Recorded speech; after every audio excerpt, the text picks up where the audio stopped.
Hello everyone, welcome to the subject planet. जैसे कि हम लोग यहाँ पे प्रिपरेशन कर रहे हैं यूजीसी नेट के लिए, जिसमें हम लोग आज डिस्कस करने वाले हैं पेपर वन। ये आपका 2018 का पेपर है एजुकेशन शिफ्ट का, जिसमें हम लोग पेपर वन को यहाँ पे डिटेल में डिस्कस करने वाले हैं।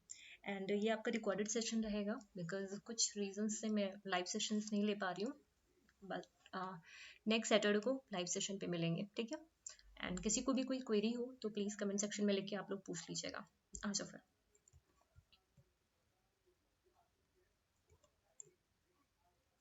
इसका पेपर टू ऑलरेडी हम लोग डिस्कस कर चुके हैं। एंड जो रेस्ट ऑफ द 50 क्वेश्चंस हम लोगों ने डिस्कस नहीं किए हैं, वो मैं नेक्स्ट सेशन में चाहे रिकॉर्डेड ही हो, मैं आप लोग को अपलोड कर दूंगी वो, ठीक है। एक मिनट, स्टार्ट कर रहे हैं। चलो फिर। Very first question is which among the following is a cognitive characteristic of a learner. अभी यहाँ पे पूछा जा रहा है कि एक लर्नर की कॉग्निटिव कैरेक्टरिस्टिक्स क्या हो सकती हैं। किसकी बात की जा रही है यहाँ पे? Cognitive characteristics of a learner. Sensory perception है, बिलीफ है, एकेडमिक सेल्फ कंसेप्ट है, या फिर लेवल ऑफ विजुअल लिटरेसी। जब यहाँ पे बात किसकी की जा रही है? कॉग्निटिव किसकी किसकी की जा रही है? यहाँ पे कॉग्निटिव कैरेक्टरिस्टिक्स की बात की जा रही है। जब भी हम कॉग्निटिव कैरेक्टरिस्टिक्स की बात करेंगे तो देखो, बिलीफ को तो ऐसे हटा सकते हो, सेल्फ कंसेप्ट भी हटा सकते हो, और यहाँ पे सेंसेस का भी हटा सकते हो, जो सेंसरी परसेप्शन होता है। बट यहाँ पे जो आपका लेवल है, ठीक है, उसके विजुअल लिटरेसी का, उसका जो विजुअल लिटरेसी है, उसका जो लेवल है, वो इसकी कैरेक्टरिस्टिक्स के अंदर आता है, राइट। नेक्स्ट अब ये एप्लीकेशन बेस्ड क्वेश्चन है कि यहाँ पे अभी एनटीए में काफी सारे क्वेश्चंस आप लोग को एप्लीकेशन बेस्ड ही देखने को मिलेंगे। सब बोल रहा है यहाँ पे, एज अ टीचर, एक टीचर की as a teacher you wish to predict the capacity and potential success in your subject. Your main purpose is to predict, मतलब यहाँ पे आप क्या करना चाह रहे हो, आपका जो मेन पर्पज है, प्रिडिक्ट करना चाह रहे हो, ठीक है, प्रिडिक्ट करना चाह रहे हो जो भी सब्जेक्ट है उसमें उसकी एक लर्नर की क्या पोटेंशियल हो सकती है, ठीक है। एक जो पोटेंशियल लेवल होता है उसको आप यहाँ पे चेक करना चाह रहे हो, ठीक है, जिससे उनको, जब उनका पोटेंशियल आपको पता चल जाएगा कि इस सब्जेक्ट में कितना है, ठीक है, कितना अच्छा, कितना बेहतर वो कर सकते हैं, अकॉर्डिंगली आप उनके लिए स्पेशल ट्रेनिंग को यहाँ पे बना पाओगे, ठीक है। तो ये एप्टीट्यूड टेस्ट के अंदर आता है, इंटेलिजेंस टेस्ट के अंदर आता है, पर्सनालिटी टेस्ट के अंदर आता है, या फिर प्रोग्नोस्टिक टेस्ट के अंदर आता है। अगर मैं प्रोग्नोस्टिक टेस्ट की बात करूँ तो ये फ्यूचरिस्टिक होती है, जब हम फ्यूचर की बात करते हैं यहाँ पे। बट यहाँ पे फ्यूचर की बात नहीं कर रहा है, यहाँ पे प्रिडिक्शन की बात कर रहा है। जब हम एप्टीट्यूड टेस्ट की बात करते हैं, कोई भी एंट्रेंस एग्जाम वगैरह होता है, तो वहाँ पे क्या होता है, वहाँ पे आपकी क्षमता देखी जाती है, ठीक है, आपका पोटेंशियल देखा जाता है, ठीक है। तो राइट रिस्पॉन्स यहाँ पे क्या हो जाएगा, आपका एप्टीट्यूड टेस्ट हो जाएगा, ठीक है। Any doubt? Next, according to the Jean पियाजे there are the stages of cognitive development. मुझे नहीं लगता मुझे इस क्वेश्चन को एक्सप्लेन करने की जरूरत होनी चाहिए। 4 स्टेजेस होती है, ठीक है, और इनकी कैरेक्टरिस्टिक्स है, ठीक है। अभी रिसेंटली इनकी जो कैरेक्टरिस्टिक्स हैं, जैसे सेंसरी मोटर का है, तो उनकी जो कैरेक्टरिस्टिक्स हैं उसकी भी 6 स्टेजेस हैं, वहां से क्वेश्चन आप लोग को देखने को मिलते हैं। अभी यहाँ है जॉन डीवी का, इन्होंने एक्सप्लेन किया है जॉन डीवी ने, ठीक है, स्कूल को, और स्कूल और एजुकेशन के कॉन्टेक्स्ट में, मतलब इन्होंने स्कूल को एक्सप्लेन किया है। तो इन्होंने बोला है स्कूल क्या है, स्कूल एक सोशल इंस्टीट्यूशन है, समझ रहे हो, वहाँ पे बहुत सारे बच्चे आते हैं, तो ये क्या है, एक सोशल प्लेस है, जहाँ पे एक फिलोसफिकल प्रोसेस चलता है, ठीक है। ये क्या है, एक सोशल इंस्टीट्यूशन है, ठीक है। स्कूल क्या है, एक सोशल इंस्टीट्यूशन है, जहाँ पे कौन सी प्रैक्टिसेस चलती हैं, कौन सी प्रोसेस होती है, फिलोसफिकल प्रोसेस होती है। तो answer one should be right here. Next, who among the following propose the theory of multiple intelligence. अभी बात करते हैं थ्योरी की। जितनी भी थ्योरीज हैं वो सारी थ्योरीज आपको पेपर वन के लिए इंपॉर्टेंट है। सभी थ्योरीज के बारे में आपको पता होना चाहिए, क्योंकि थ्योरीज से क्वेश्चंस आते हैं, उनके जो डेवलपर्स हैं उनसे क्वेश्चंस आते हैं, और उन्होंने किस थ्योरी पे काम किया है उससे भी क्वेश्चंस पूछते हैं। Sigmund Freud, Harvard gardener, Albert Einstein और जीन पियाजे। देखो, एल्बर्ट आइंस्टीन तो वैसे ही आप लोग हटा सकते हो, हम लोगों ने जितना भी सिलेबस किया एल्बर्ट आइंस्टीन के बारे में वहाँ पे कोई भी बात नहीं हुई है, ठीक है। जीन पियाजे ने डेवलपमेंट की स्टेजेस दिए, सिगमंड फ्रॉइड ने आपकी लेयर्स ऑफ माइंड की बात की, ईड ईगो, सुपर ईगो, है ना, इन सब की जेनेटाइल स्टेज वगैरह के बारे में बात की है। लेकिन हॉवर्ड गार्डनर ने कई तरीके की मल्टीपल इंटेलिजेंस के बारे में बात की है। Answer to should be right here. Next, empirical research in social science. Keyword पकड़ो, इंपेरिकल रिसर्च सोशल साइंस में जो होती है ना, एम्पिरिकल रिसर्च जो सोशल साइंस में होती है वो किसके साथ एसोसिएटेड होती है? आपकी फिक्शनल नैरेटिव्स के साथ, है ना, पॉजिटिविस्ट फिलोसफी के साथ, हिस्टोरिकल आर्टिफैक्ट्स के साथ, रिलीजियस प्रैक्टिसेस के साथ, किसके साथ एसोसिएटेड होती है? Empirical research. जब हम बात करते हैं इंपेरिकल रिसर्च की, ठीक है, इन सोशल साइंसेस, तो वो एसोसिएटेड होती हैं आपकी पॉजिटिविस्ट फिलोसफी के साथ, राइट, पॉजिटिविस्ट फिलोसफी के साथ, सकारात्मक निर्देशन के साथ। Reasoning from a special case to general conclusion, छोटे से बड़े की तरफ जाना या फिर बड़े से छोटे की तरफ जाना, मतलब एक सेकेंड, छोटे से बड़े की तरफ जाना, एक स्पेसिफिक केस से जनरलाइजेशन करना, वो क्या होता है, और एक जनरलाइज केस से एक स्पेसिफिक कंक्लूजन निकालना, वो क्या होता है। दो चीजों में बहुत ज्यादा यहाँ पे कंफ्यूजन होती है कि इंडक्टिव क्या है और डिडक्टिव क्या है, ठीक है। अगर हम किसी स्पेसिफिक केस से जनरल कंक्लूजन की तरफ मूव करते हैं, समझ रहे हो, हमने क्या किया है, एक स्पेसिफिक, क्वेश्चन क्या है, क्वेश्चन नंबर 7 है ना, अगर हम किसी स्पेसिफिक केस से किसी जनरल कंक्लूजन की तरफ जाते हैं तो वो हमारा होता है इंडक्टिव, ठीक है, वो क्या होता है, हमारा इंडक्टिव होता है। बट किसी जनरलाइज थ्योरीज के साथ, ठीक है, उससे हम स्पेसिफिक केस निकालते हैं तो वो होता है हमारा डिडक्टिव लॉजिक, ठीक है, वो होता है हमारे यहाँ पे deductive logic, right. Next, the purpose of review literature. अभी बात आती है रिव्यू लिटरेचर, इंपॉर्टेंट है, रिव्यू लिटरेचर से आपसे कुछ आपको क्वेश्चन देखने को मिलते हैं। अगर मैं रिव्यू लिटरेचर के बारे में यहाँ पे बात करूँ तो रिव्यू लिटरेचर क्यों करते हो, ठीक है, सभी लोगों ने सिनॉप्सिस बनाया है, रिसर्च प्रपोजल बनाया हुआ है ना, तो वहाँ पे रिव्यू लिटरेचर सुनते होगे, रिव्यू लिटरेचर करना इंपॉर्टेंट होता है, कई सारी साइट्स हैं रिव्यू लिटरेचर करने के लिए, बहुत सारी चीजें हैं। तो रिव्यू लिटरेचर हम करते हैं अपनी, देखो कोई भी प्रॉब्लम स्टेटमेंट को बताने से पहले आपको रिव्यू ऑफ लिटरेचर करना पड़ता है। रिव्यू ऑफ लिटरेचर से क्या होता है कि आप जो रिसर्चेस उस पे हो चुकी हुई है, लाइक मान लो डिजिटल लिटरेसी है, ठीक है, डिजिटल लिटरेसी के ऊपर बहुत सारी रिसर्चेस हो रखी होंगी ना, तो अभी मुझे यहाँ पे कैसा पता चलेगा कि मुझे कौन सा यहाँ पे चूज करना है, किस वेरिएबल को हमें यहाँ पे चूज करना है, उस वेरिएबल को चूज करने के लिए मुझे यहाँ पे क्या करना पड़ेगा, रिव्यू ऑफ लिटरेचर करना पड़ेगा, ठीक है। तो जिस अब ये वेरिएबल को चूज करना, ये हम कैसे करेंगे, जब मुझे रिसर्च गैप मिलेगा। बहुत सारे लोगों ने डिजिटल लिटरेसी पे काम कर रखा होगा, है ना, बहुत सारे लोग ऐसे होंगे जिन्होंने डिजिटल लिटरेसी पे काम कर रखा है, बट अब मैं उनका रिव्यू लिटरेचर करूंगी, देखूंगी उन्होंने क्या क्या कंक्लूजन निकाले हैं, क्या प्रोसीजर्स, क्या मेथोडोलॉजी यूज किया है ना, क्या उनका स्टैटिस्टिक रहा है, क्या उन्होंने कितना सैंपल लिया है, ये सारी चीजें मैं रिव्यू लिटरेचर में यहाँ पे निकालूंगी यहाँ पे, जिससे मुझे अब मेरा स्टेटमेंट पता चलेगा, ठीक है, स्टेटमेंट ऑफ द प्रॉब्लम, मैं अपनी प्रॉब्लम जो है उसको यहाँ पे स्टेट करूंगी। तो फर्स्ट ऑफ ऑल यहाँ पे जो रिव्यू ऑफ लिटरेचर होता है उसमें हम अंडरस्टैंड कर पाते हैं सब्जेक्ट का बैकग्राउंड, ठीक है, पूरा मैं डिजिटल लिटरेसी के बारे ऊपर जितना भी काम हो रखा हुआ उसके बारे में मैं अवेयर हो पाऊंगी। To formulate the research question, जो रिसर्च क्वेश्चन होते हैं उसको फॉर्मुलेट करने में, to find out the relevant methodology, कोई भी नोवेल आइडिया हो, जब तक मैं उसका रिव्यू लिटरेचर नहीं पढ़ूंगी तब तक का उसकी मेथोडोलॉजी मेरे को समझ में यहाँ पे नहीं आएगी, ठीक है। To debate the ethical aspect of research, no, D को आप एलिमिनेट कर सकते हो, यहाँ से एलिमिनेट करो, यहाँ से करो, यहाँ से करो, ठीक है, एलिमिनेशन मेथड से आपका ABCF। And to identify the data sources, to identify the data sources, right. Any doubt, next आ जाओ, if you are to calculate the Spearman row, what kind of data you would enter। जब Spearman row की बात करते हैं तो यहाँ पे हम जो भी डेटा को एंटर करते हैं वो रैंक में होते हैं, किस में होते हैं, रैंक में होते हैं, ठीक है, रैंक होते हैं, उसे हमें कैलकुलेट करके यहाँ पे रैंक में ही आंसर निकालना होता है। नेक्स्ट आ जाओ, a variable that measures the effect of manipulated variable। समझो, इफेक्ट ऑफ मैनिपुलेटेड वेरिएबल को वो स्टडी कर रहा है, समझ रहे हो, इफेक्ट मेजर कर रहा है, इफेक्ट, दो वेरिएबल्स होते हैं आपके, ठीक है, और भी कई सारे वेरिएबल है बट मेजरली हम दो की बात करते हैं यहाँ पे, independent variable and dependent variable.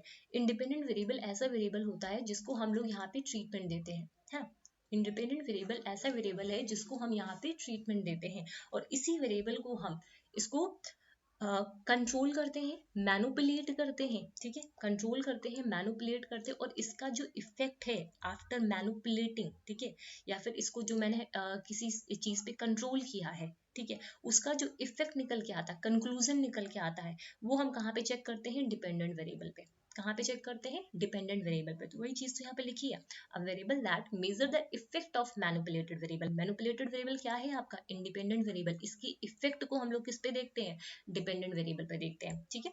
तो option number 2 should be right है। अब आ जाओ यहाँ पे, ये है कॉम्प्रिहेंशन वाला, ऑलरेडी मैंने टेलीग्राम पे ये आप लोग को दे रखा हुआ है, ठीक है। तो प्लीज कॉम्प्रिहेंशन आप लोग खुद से सॉल्व करिएगा, इसका कोई ट्रिक वगैरह नहीं है, जितनी ज्यादा प्रैक्टिस करोगे उतना ज्यादा अच्छा आपका कॉम्प्रिहेंशन होता रहेगा। बेसिकली आपकी रीडिंग स्किल्स को यहाँ पे चेक किया जाता है, कितने अच्छे से कितने बेहतर ढंग से आप इनको पढ़ पाते हो, ठीक है। तो कॉम्प्रिहेंशन के लिए इधर उधर भागना नहीं है, जितने भी प्रीवियस ईयर है उनकी कॉम्प्रिहेंशन को सिर्फ लगाते रहो, हो जाएगा। In classroom communication analogies are considered, कैसी होती है जो क्लासरूम कम्युनिकेशन में हम लोग एनालॉजीज का यूज करते हैं ना, सिमिलर चीजों का यूज करते हैं ना एग्जांपल्स देने के लिए, तो क्या होती है, अनवांटेड इन्फॉर्मेशन होती है। मैं कोई चीज अगर आपको समझा रही हूँ तो उसके लिए मैं कुछ एनालॉजीज का यूज कर रही हूँ, ठीक है, कम्युनिकेशन के दौरान, तो वो अनवांटेड इन्फॉर्मेशन होगा नहीं, ठीक है। मैं उसको एज अ सपोर्टिंग एविडेंस की तरह यूज करूंगी यहाँ पे, ठीक है, सपोर्टिंग एविडेंस की तरह। ये कंट्रोल डिवाइसेस नहीं होती है, अटेंशन ब्रेकर तो बिल्कुल भी नहीं होती है यहाँ पे, ठीक है।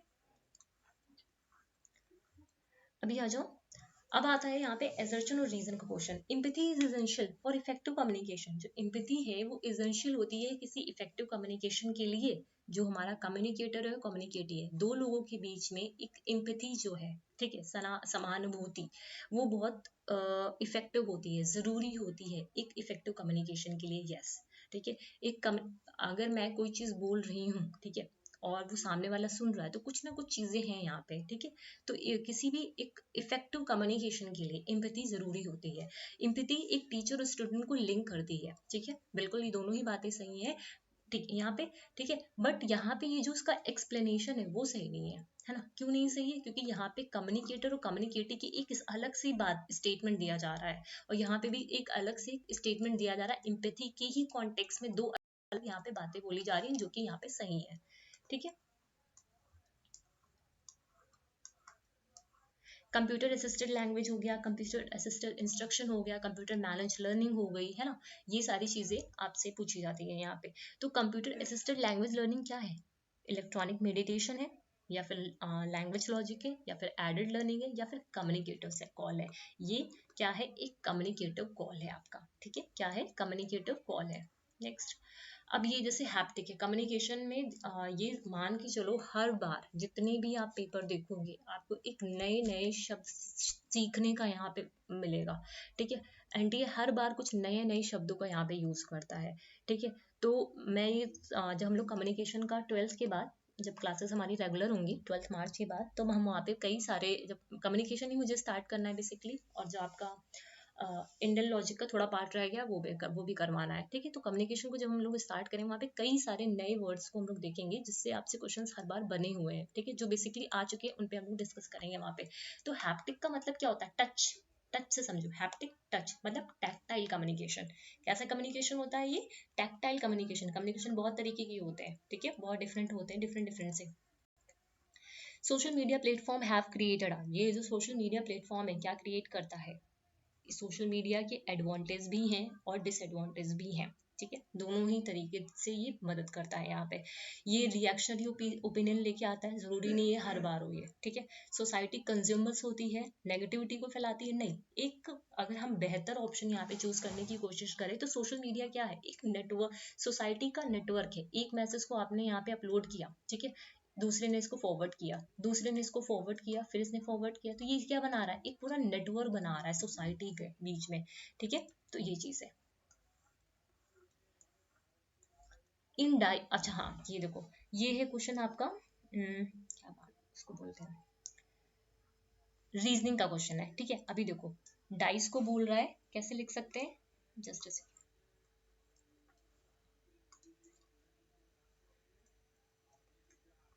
डाइस को हम लिख सकते हैं FLG, ठीक है। अभी मैंने आप लोग को एक टेलीग्राम पे इमेज दे रखा हुआ है, तो सभी लोग उसको जरूर से देखना। वहां पे इनकी डी किस प्लेस पे आता है, ठीक है, आई की प्लेस क्या है, ठीक है, नंबर वैल्यू क्या है, इससे क्वेश्चन थोड़ा सा इजी हो जाता है करने के लिए, ठीक है। तो देखो यहाँ पे क्या, कितने का डिफरेंस आ रहा है, डी से एफ के बीच में कितने का डिफरेंस आ रहा है, +2 का डिफरेंस आ रहा है, ठीक है।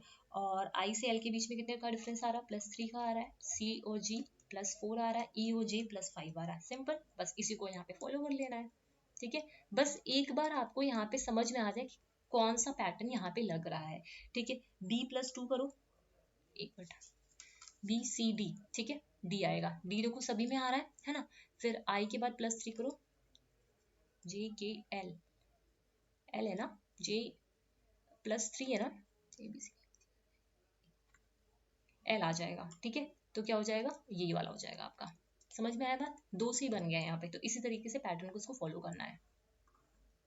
अभी आ जाओ नंबर सीरीज पे, 7, 11, 19, 35, 67। कुछ नहीं करना है, कोई भी नंबर सीरीज हो आपकी, ये भी प्रैक्टिस से होता है आपका। यहाँ पे मल्टीप्लिकेशन, डिवीजन, क्यूब, स्क्वायर, यही सारी चीजें चलती हैं। इन दोनों के बीच का डिफरेंस देखो कितना है, 4। इन दोनों के बीच का डिफरेंस देखो कितना है, 8। यहाँ पे देखो डिफरेंस कितना है, 16 है ना।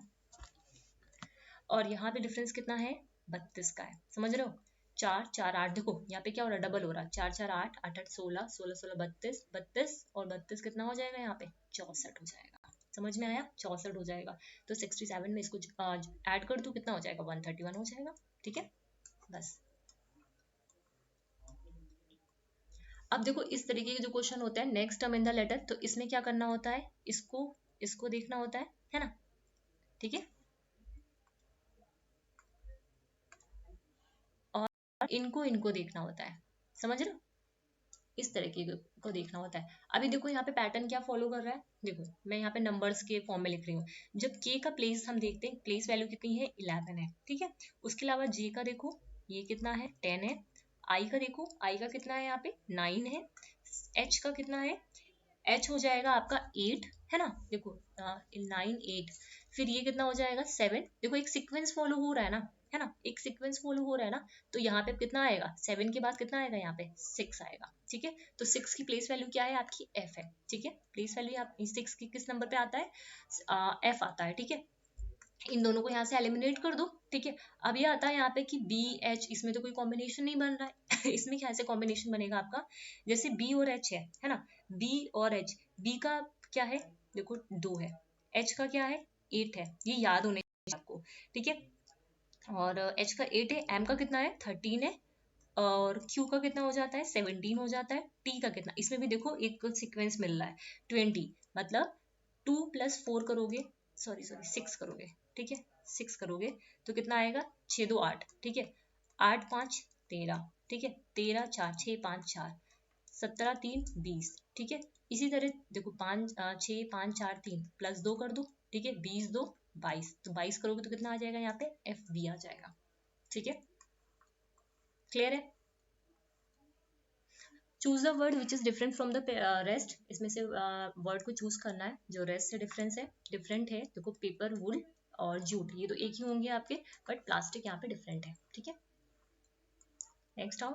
अब यहाँ पे pointing to a man, Abhijit said, अभी एक मैन को पॉइंट करते हुए, ठीक है, एक मैन को पॉइंट करते हुए अभिजीत बोलता है, हिज ग्रैंड डॉटर, इसकी जो ग्रैंड डॉटर है, तो ये इसका सन हो जाएगा, है ना। ये इसका सन हो गया। इसकी जो डॉटर होगी, इसकी जो डॉटर होगी, ये तो इसकी ग्रैंड डॉटर होगी, is the only daughter of my brother, वो ओनली डॉटर है मेरी ब्रदर की। तो इन दोनों के बीच का रिलेशन क्या हुआ, ये ब्रदर हुए ना, ये ब्रदर हुए, तो ये इनके क्या लगे, इनके फादर लगे, ठीक है। ये इनके क्या लगे, फादर लगे अभिजीत के, ठीक है। क्लियर है बात। अब आ जाओ यहाँ पे, देखो यहाँ पे क्या है, एवरेज, ये अच्छा पहले समझ लो है क्या। The above table shows detail of expenditure incurred by a tea garden, ठीक है। ये जो टी गार्डन का एक्सपेंडिचर पूरा निकाला हुआ है 2008 से लेके 2012 के बीच में, जिसमें सैलरी पे इतना है, फ्यूल एक्सेट्रा इतना है, बोनस इतना है, इंटरेस्ट ऑन लोन इतना है, टैक्सेस इतना है, ये सारी चीजें सिर्फ दे रखी, सिर्फ यहाँ पे प्लस माइनस और परसेंटेज निकालना है और कुछ नहीं करना है। द एवरेज ईयरली एक्सपेंडिचर और इंटरेस्ट ऑन लोन निकालना है ड्यूरिंग द पीरियड 2008 to 2012, ठीक है। एवरेज निकालना है। एवरेज का फॉर्मूला क्या होता है, एवरेज का फॉर्मूला क्या होता है, सम ऑफ ऑल द नंबर, ठीक है, अपॉन टोटल नंबर, ठीक है। तो एवरेज निकालना है, कुछ नहीं करना है, इन सबको आप प्लस कर लो, ठीक है। प्लस कर लो 1 2 3 4 5 और 5 से डिवाइड कर दो, ठीक है। बस एवरेज निकल जाएगा, आपका आंसर कुछ आएगा 7 पॉइंट कितना आ रहा था, 7.332 करोड़ समथिंग आएगा, ठीक है। क्लियर है। Bonus as a percentage of salary was highest in the year, जो बोनस होगी परसेंटेज ऑफ सैलरी में, ठीक है, किस ईयर में हाईएस्ट थी, ये हो जाएगा, एक मिनट,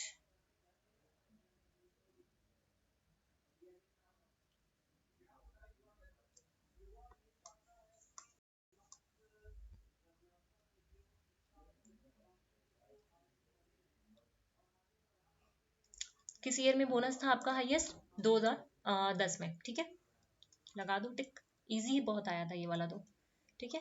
नेक्स्ट आ जाओ, in which year was the total expenditure, कौन से साल में जो टोटल एक्सपेंडिचर है, total expenditure over the 5 head of expenditure listed in the table above the least, कौन से साल में एक्सपेंडिचर सबसे कम था? तो कुछ नहीं करना है आपको, ठीक हो। इसमें क्या करना है, ये सारे एक्सपेंडिचर ही दे रखे हुए हैं, है ना, ये सारे क्या दे रखे हैं, एक्सपेंडिचर ही दे रखे हैं। तो आपको क्या करना है, सबका यहाँ पे प्लस करना है, ठीक है। सबका यहाँ पे प्लस करोगे तो क्या निकल के आएगा, मैं डायरेक्टली यहाँ पे लिख रही हूँ वैल्यूज को, ठीक है। जब इसका प्लस करोगे, इसका प्लस करोगे तो कितना निकल के आएगा, क्योंकि मैंने कैलकुलेटर का यूज किया है, आप लोग को कैलकुलेटर का यूज नहीं करना है, ठीक है। 99 पॉइंट समथिंग निकल के आएगा। 2009 का करोगे, 2009 का आएगा 109 समथिंग निकल के आएगा। एंड 2010 का करोगे तो 108 पॉइंट समथिंग आएगा। एंड 2011 का करोगे तो आपका निकल के आएगा 119.42 समथिंग आएगा, ठीक है। एंड लास्ट आपका 2012 है तो 142.68, ठीक है। तो लीस्ट बोला है ना, लीस्ट बोला है तो क्या हो जाएगा, 2008, ठीक है। इजी है, मैं इसका डीआई देख रही थी, काफी इजी थी इसकी डीआई, ठीक है। तो 2008 हो गया आपका। नेक्स्ट आ जाओ, अब बोला in which year the percentage growth of expenditure, अभी हमें यहाँ पे परसेंटेज ग्रोथ निकालनी, कभी भी परसेंटेज ग्रोथ निकालनी हो, ए माइनस बी, दो के बीच का डिफरेंस, और जिससे कंपेयर कराना है उसको नीचे रखो, इंटू 100 कर दो, ठीक है। परसेंटेज ग्रोथ आपकी निकल आएगी। इंक्रीज या डिक्रीज जो भी निकालना है वो आराम से निकल आएगा। वॉज मोर देन द 10%, ठीक है। किस ईयर में जो परसेंटेज ग्रोथ है एक्सपेंडिचर का सैलरी पे, वो 10% से ज्यादा था, ठीक है। और यहाँ पे किससे कंपेयर करना है, हमें प्रीवियस ईयर से कंपेयर करना है, ठीक है। आ जाओ इधर, क्वेश्चन समझ में आ रहा है ना?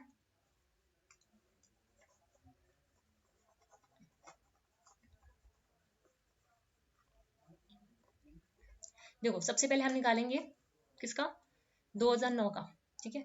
2009 का निकालेंगे, ठीक है। और कंपेयर किससे करेंगे, इससे कंपेयर करेंगे, तो कुछ नहीं करना है, 68.4 माइनस 576, कंपेरिजन जिससे किया है 57.6 इंटू 100 कर दो, ठीक है। इंटू 100 कर दो, निकल के कितना आएगा 2019 का, 2019 का आपका निकल के आएगा 18.75, ठीक है। इसी तरह 2000 आपको 10 का करना है, तो 9 के लिए कंपेयर करो, है ना।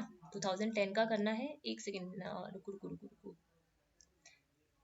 एक मिनट को, 2009 का है ना, 2011 का करेंगे, सॉरी 2011 का करो, इससे कंपेयर करना है ना।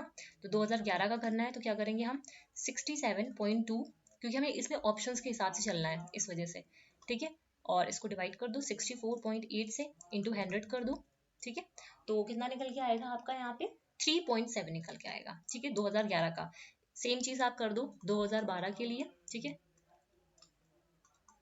84 से माइनस करो 67.2 को, 67.2 इंटू 100, ठीक है। इसको सॉल्व करोगे तो कितना निकल के आएगा, इसको सॉल्व करोगे तो निकल के आएगा आपका 25। तो मोर देन, ठीक है, मोर देन 10%, ठीक है। यहाँ पे पूछ रहा है, ठीक है, क्या पूछा था यहाँ पे आपका, ये क्वेश्चन ने पूछा हुआ था आपसे कि, हाँ ठीक है, ये यहाँ पे पूछा था in which year the percentage growth of expenditure on salary, है ना, was more than the 10%, more than the 10% कौन सा है, देख लो, 10% से ज्यादा जो जो है, ठीक है। तो 10% से ज्यादा इधर आ जाओ, कौन सा हो जाएगा यहाँ पे, 9 और 12 हो जाएगा, है ना। किसी को कोई डाउट तो नहीं है ना, 9 और 12, ठीक है। नेक्स्ट आओ, in which year the expenditure of taxes and interest on loan, ठीक है, दो की बात की जा रही, was less than the expenditure on fuel, ठीक है। अब क्या करना है आपको यहाँ पे मैं बता रही हूँ, ठीक है। देखो यहाँ पे क्या करना, रुक जाओ रुक जाओ रुक जाओ, देखो यहाँ, अरे यार,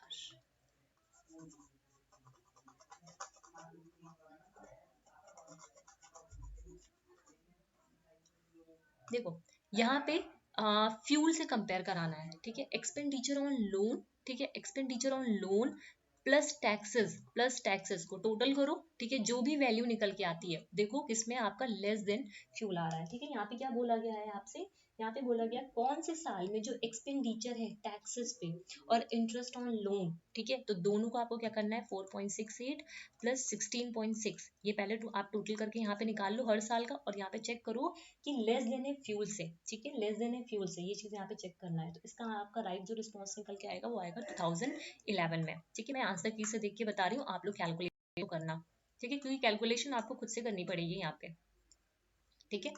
तो ये 2011 हो जाएगा। क्लियर है? Any doubt? चलो फिर आ जाओ, नेक्स्ट आ जाते हैं। टू प्रोपोजिशन दे रखे आर कॉन्ट्रोडिक्टरी, मैंने स्क्वायर ऑफ अपोजिशन आप लोग को समझाया हुआ है, ठीक है। दो प्रोपोजिशन कब कॉन्ट्रोडिक्ट होते हैं, ए ई आई ओ, या फिर ए ओ कॉन्ट्रोडिक्ट करेंगे या फिर ई आई कॉन्ट्रोडिक्ट करेंगे। कॉन्ट्रोडिक्ट कहने का मतलब है कि एक ट्रू होगा तो दूसरा फॉल्स होगा। देखो यहाँ पे क्या बोल रहा है, truth of one proposition implies false, ठीक है, ये तो बात सही है, but truth of one proposition supposes the falsity of the other and vice versa, नहीं, ये सपोजेस नहीं, ये होता ही है, ठीक है। ये कंफर्म है कि अगर ए ट्रू है तो ओ आपका फॉल्स होगा, ठीक है। डज नॉट गारंटी, तो ये भी नहीं होगा, रिजेक्ट द फॉल्सिटी, ये भी नहीं होगा, ठीक है। स्क्वायर ऑफ अपोजिशन को मैंने बहुत अच्छे से कराया हुआ, जिन लोगों ने अभी तक नहीं देखा हो प्लीज उसको देखिएगा। नेक्स्ट है यहाँ पे बोल रहा है, यहाँ पे क्या है, अमंग द फॉलोइंग, अच्छा हाँ, मैंने आप लोग को स्क्वायर ऑफ अपोजिशन में एक मिनट, नहीं नहीं वो नहीं है। Among the following identify the two statement which are in the such relation that the truth one implies the truth of other. देखो यहाँ पे जो हम लोग ने पढ़ा था ए ई आई ओ, तो ये कन्वर्सली मतलब both can't be truth at the same time, ठीक है, एक बार सेम टाइम पे दोनों ट्रूथ नहीं हो सकते, तो कन्वर्सली हमें नहीं देखना, लेकिन हमें ऐसा यहाँ पे रिलेशन फाइंड आउट करना है जहाँ पे दोनों ही ट्रूथ हो जाए। तो किस केस में होंगे, all plastic are synthetic, true, ठीक है। तो ट्रूथ कैसा होता है, डाउनवर्ड होता है ना, ट्रूथ कैसा होता है, डाउनवर्ड, तो सम प्लास्टिक भी क्या होंगे आपके सिंथेटिक होंगे, सम प्लास्टिक भी क्या होंगे यहाँ पे सिंथेटिक होंगे, तो दोनों ही क्या हो जाएंगे यहाँ पे ट्रूथ हो जाएंगे, ठीक है। तो ये रिलेशन आपका यहाँ पे सही हो जाएगा, ए एंड बी, ठीक है। नेक्स्ट आ जाओ, दो चार क्वेश्चन और रह गए, वो भी कर लेते हैं फटाफट से। Identify the argument which involve a leap from known to unknown, ठीक है। अब यहाँ पे बोल रहा है नोन टू अननोन, अभी हम लोगों ने डिडक्टिव और इंडक्टिव पढ़ा ना, ठीक है, डिडक्टिव और इंडक्टिव पढ़ा था, ठीक है। नोन टू अननोन चाहते हैं तो कैसा होता है, इंडक्टिव आर्गुमेंट होता है, आर्गुमेंट को भी मैं करा चुकी हूँ आप लोगों को, ठीक है। अभी आ जाओ यहाँ पे, अच्छा हाँ, ये वाला क्वेश्चन है जहाँ पे मैंने ऑवर्जन वगैरह के बारे में आपको बताया था, ठीक है। जैसे स्क्वायर ऑफ ऑपोजिशन हम लोग ने पढ़ा था, तो कन्वर्जन है, ऑवर्जन है, इन सब के बारे में हम लोग ने पढ़ा था, तो उसी से ये क्वेश्चन है, ठीक है। तो कन्वर्जन ऑवर्जन काफी लंबा था, तो आप लोग प्लीज उसे एक बार लेक्चर में क्लियर करिएगा। दो प्रमाइजेस हैं, 4 कंक्लूजन दे रखे हैं, इनमें से बताना कौन सा सही है, ठीक है। अब यहाँ पे देखो, मैं इसको आप लोग करिएगा, ठीक है। तो इसका क्या हो जाएगा आपका, यहाँ पे क्वेश्चन नंबर कौन सा है ये, क्वेश्चन नंबर 34 है ना, क्वेश्चन नंबर कौन सा है ये 34 है, तो इसका क्या हो जाएगा ऑप्शन नंबर डी। अब कैसे हो जाएगा ऑप्शन नंबर डी, अगर किसी को नहीं समझ में आया है तो मुझे कमेंट में पूछना, मैं दोबारा, या तो फिर आप लोग इसका एक मैंने वीडियो अपलोड किया है, वो वीडियो पे समझना, ठीक है। और वर्जन कन्वर्जन हम लोग कैसे करते हैं, थोड़ा लंबा है तो इसलिए यहाँ पे टाइम कम है, तो मुझे जल्दी से समझाना है। The argument which claims that it's conclusion is supported by it's promises, कौन सा आर्गुमेंट है ये क्लेम करता है कि उसका जो कंक्लूजन है वो सपोर्टेड होता है बाय द प्रमाइसेस, कौन सा कंक्लूजन होता है ये, क्वेश्चन नंबर 35। तो कौन सा होता है, डिडक्टिव आर्गुमेंट, ठीक है। डिडक्टिव इंडक्टिव आर्गुमेंट हम लोग पढ़ चुके हैं। अभी यहाँ पे क्या है, अब बाइनरी नंबर, देखो यहाँ डेसिमल से बाइनरी पे जाना है, ठीक है, देखो डेसिमल से बाइनरी पे जाना है 53, ठीक है, से हमें कहाँ पे जाना है, डेसिमल पे बाइनरी पे जाना है, और इसे 50 पे जाना है, ठीक है, समझ रहे हो। तो कैसे करना है इसको, देखो 50 है, 2 से डिवाइड करो, 2 2 ज़ा 4, 2 5 ज़ा 10, 0, ठीक है, 2 1 ज़ा 2, 2 2 ज़ा 4, 1 कैरी, 2 6 ज़ा 12, 0, 2 3 ज़ा 6, 0, ठीक है, 2 1 ज़ा 2, 0, ठीक है। तो 1 1 1 नीचे से लिखते हैं, ठीक है, 1 1 0 0 1 0, देखो 1 1 0 0 1 0, ऑप्शन नंबर 2, ठीक है, ऑप्शन नंबर 2। नेक्स्ट आ जाओ, which one of the following is not the part of a suit of a product of Microsoft office, सभी के लैपटॉप में होगा ना माइक्रोसॉफ्ट ऑफिस, तो कौन सा नहीं होता है इसमें, विंडोज, माइक्रोसॉफ्ट विंडोज नहीं होता है, ठीक है, माइक्रोसॉफ्ट विंडोज नहीं होता। Internet began with the development of, जो इंटरनेट की शुरुआत हुई थी किसके डेवलपमेंट से हुई थी, ARPANET से हुई थी, ठीक है, ARPANET से हुई थी। RFID का क्या है यहाँ पे एक्रोनियम, तो क्या है, रेडियो फ्रिक्वेंसी आइडेंटिफिकेशन, ये सब ऐसे है ना कि रेडियो फ्रिक्वेंसी फिर आ जाओ ब्लूटूथ। ब्लूटूथ किसका एग्जाम्पल है? ब्लूटूथ क्या होता है, इसकी रेंज भी पूछी जाती है, वाईफाई की भी रेंज पूछी जाती है आपसे। आईसीटी करेंगे तो वहाँ पे मैं बताऊंगी, और आईसीटी की ऑलरेडी मैंने क्लास ले रखी है, आप चाहो तो उसे भी देख सकते हो, वहाँ पे मैंने इसको डिस्कस किया हुआ है। तो पैन है वो, ठीक है, personal area network. Recently in Brazil, a bacterium showed the antibiotic resistant, which is not reported previously. कौन सा बैक्टीरिया था? ठीक है, तो कौन सा था? सैल्मोनियल स्पेसिस था। ठीक है, one of the following has a positive human influence on the environment. Positive human influence क्या है environment पे? डिफोरेस्टेशन नहीं हो सकता, ओवर पॉपुलेशन नहीं हो सकता, पॉल्यूशन नहीं हो सकता, क्या हो सकता है? कंजर्वेशन हो सकता है। यहाँ पे पॉजिटिव इन्फ्लुएंस की बात करी थी, नेगेटिव को आप यहाँ पे हटा सकते हो। इन्वायरमेंटल जो इम्पैक्ट होता है सॉइल इरोजन पे can best be mitigated by removing the vegetative, ठीक है, वेजिटेटिव कवर को रिमूव करके किसी स्पेसिफिक साइट से। ठीक है, ये चीज तो सही है यहाँ पे। फिर बोला the environmental impact of soil erosion can also mitigated disturbing the vegetation in adjacent areas. तो दोनों ही यहाँ पे स्टेटमेंट सही है, बट इसका ये एक्सप्लेनेशन नहीं, दोनों अपनी अपनी जगह पे यहाँ पे बातें कर रहे हैं। ठीक है, नेक्स्ट आ जाओ। Hydro power is an exhaustible energy resource, yes. ठीक है, जो पावर फॉलिंग होता है, जो पावर होता है फॉलिंग वाटर का, ना ही उसे डेमोनाइज किया जा सकता है, ना ही उसे एग्जॉस्ट किया जा सकता है। तो दोनों ही स्टेटमेंट यहाँ पे सही है, और इसका ये करेक्ट एक्सप्लेनेशन भी है यहाँ पे। नेक्स्ट क्या है ये? In a scheme of life soil is an essential resource of life as it plays the following role. कौन सा रोल प्ले करता है ये? ठीक है, जो सॉइल है आपका, जिसमें ये रिजर्वायर होता है कार्बन का, ठीक है, और इसका एक मिनट, हाँ, ये रिजर्वायर होता है। उसके अलावा इसका जो मीडियम होता है growth of food and energy का, वो एनिमल वर्ल्ड होता है। ए भी तो होगा यहाँ पे। इट प्रोवाइड ऑक्सीजन, नहीं होगा, एक minute. It is a natural reservoir for the huge amount of water. ठीक है, तो ABD, ABD। ठीक है, नेक्स्ट। फिर आ जाओ यहाँ पे। अब ये जैसे ये वाले क्वेश्चन है, इनकी यूनिवर्सिटी के नाम, ईयर आप लोग को याद होनी चाहिए, बट आई वुड सजेस्ट कि अगर आपके पास टाइम है, ठीक है, तब तो आप लोग इसको करो, अदरवाइज थोड़ा टाइम इसको स्किप करके और जो अदर यूनिट है 9, उसको पहले कवर करने की कोशिश करो, बिकॉज इतनी सारी यूनिवर्सिटीज है, कहाँ तक नाम याद रखोगे, समझ रहे हो? इस वजह से मैंने यहाँ पे बोला, अदरवाइज आप याद कर सकते हो, अगर है कर सकते हो तो। ठीक है, क्वेश्चन नंबर 46 क्या हो जाएगा आपका? आंसर नंबर बी हो जाएगा। ठीक है, क्या बोला था? Open university youngest among the following, Orissa state open university and Orissa. ठीक है, उड़ीसा ओपन यूनिवर्सिटी जो है उड़ीसा में, वो यंगेस्ट है आपके यहाँ पे। ठीक है, अब आ जाओ, अच्छा क्वेश्चन है ये वाला। ठीक है, स्वयं प्रभा, इस तरह के क्वेश्चन को कभी नहीं छोड़ना चाहिए। ठीक है, स्वयं प्रभा क्या है आपका? स्वयं प्रभा एक फ्री डीटीएच चैनल है फॉर एजुकेशन। ए का थर्ड, ए का थर्ड देखो, एक ही क्वेश्चन से आपका ये बन जाता है। ठीक है, इस तरह वाले क्वेश्चन। फिर GIAN global institute of academic network, ये क्या है? एक टैलेंट पूल है ऑफ साइंटिस्ट का एंड एंटरप्रेन्योर का for engagement with Indian higher education institution. एक टैलेंट का मतलब बहुत सारे साइंटिस्ट और एंटरप्रेन्योर का यहाँ पे एंगेजमेंट होता है। ठीक है, जो ज्ञान वाणी है, ज्ञान वाणी क्या है? FM रेडियो नेटवर्क है ना? उसके अलावा ये जो ज्ञान दर्शन होता है, ये क्या है? एक एजुकेशनल टेलीविजन चैनल है। और ज्ञान धारा क्या है? ज्ञान धारा इंटरनेट ऑडियो काउंसलिंग सर्विस है। ठीक है, एक मिनट, एक मिनट, एक मिनट, एक मिनट, एक मिनट, सही बताया ना मैंने? ना ना, नहीं नहीं नहीं नहीं, रुको रुको रुको, काउंसलिंग सर्विस, हाँ सही है, सही है, ठीक है, ठीक है, सॉरी। फिर क्या है यहाँ पे? The institution of eminence tag, इस तरह के क्वेश्चन काफी बार पूछे जाते हैं। Immense tag granted by the, इसके मैं आप लोगों को क्वेश्चंस दूंगी, कुछ प्रैक्टिस क्वेश्चंस मेरे पास पड़े हुए हैं। मैं टेलीग्राम पे थोड़ा सा मैं फ्री हो जाऊँ प्लीज, तो तब मैं आप लोगों को टेलीग्राम पे इसके क्वेश्चंस दूंगी। ठीक है, क्योंकि थोड़े लर्न करने वाले क्वेश्चंस है। या फिर मैं इसका जब हायर एजुकेशन का कराऊंगी, ठीक है, तो इसका PDF ही मैं पूरा आप लोग को शेयर कर दूंगी। Institution of eminence tag granted by the union government in public sector are, तो कौन कौन से हैं? कौन कौन से हैं इसमें से? ये हैं आपके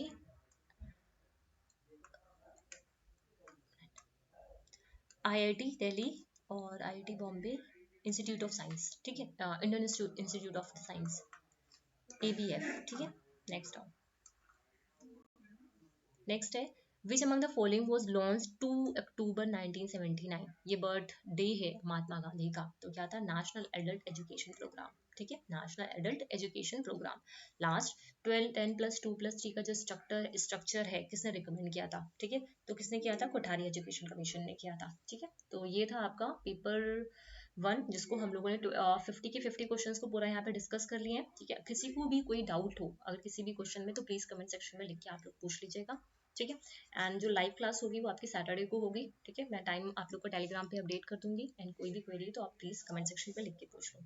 अगर वीडियोस इन्फॉर्मेटिव लगे तो वीडियोस को लाइक करिएगा, शेयर करिएगा अपने फ्रेंड्स के साथ जो लोग भी प्रिपरेशन कर रहे हैं, ओके। एंड जिन लोगों ने टेलीग्राम ग्रुप को नहीं ज्वाइन किया है, टेलीग्राम ग्रुप को भी आप लोग ज्वाइन करिएगा। एंड हम लोग की जो प्रॉपर क्लासेस हैं वो 12 मार्च से फिर से रेगुलर चलेंगी, पेपर 1 एंड पेपर 2 हम लोग पूरा करेंगे, ओके।